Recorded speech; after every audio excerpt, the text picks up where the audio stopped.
तो दिल्ली विधानसभा में आकर बहुत पसंद आया क्योंकि दिल्ली विधानसभा की ये बिल्डिंग एक समय पार्लियामेंट भी, जिस समय हमारे देश की पार्लियामेंट नहीं बनी थी तो तब से यहाँ पर पार्लियामेंट की बैठकें होती थी।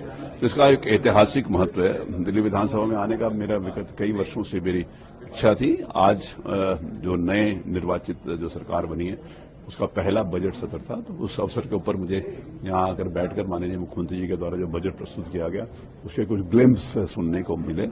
और जिस समय उन्होंने कैपिटल एक्सपेंडिचर की बात की है, विगत वर्ष से लगभग 31% ज्यादा इस बार बजट का आकार है, लगभग 1 लाख करोड़ से ज्यादा का आकार है। उस 1 लाख करोड़ में लगभग 75% कैपिटल एक्सपेंडिचर है।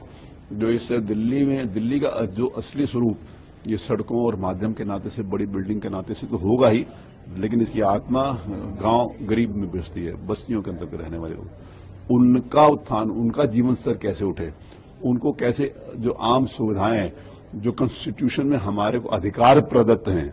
कभी कभी हम इस बात को कहते हैं कि हम किसी को अगर ये सुविधा दे रहे हैं तो किसी को ऊपर एहसान नहीं कर रहे। हम सब लोग कॉन्स्टिट्यूशन से बने और कॉन्स्टिट्यूशन इस बात का कहता है कि इस देश के रहने वाले हर नागरिक को साफ सुथरा पानी, अच्छी सड़कें, अच्छी बिजली की व्यवस्था देनी चाहिए। तो उस हेतु इस बजट का निर्धारण किया गया है। तो मुझे विश्वास है कि आगामी वर्ष 25-26 का वित्तीय वर्ष के जो बजट होगा ये जन कल्याणकारी होगा और दिल्ली की आम जनता के लिए और आर्थिक रूप से, विशेष रूप से जो कमजोर लोग हैं, जो बस्तियों के अंतर्गत रहते हैं, उनके उत्थान के लिए होगा। यमुना की सफाई के लिए होगा। यमुना नदी केवल एक नदी नहीं, हम लोग संस्कार और अपने अध्यात्म के माध्यम से उसको देवी मानते हैं।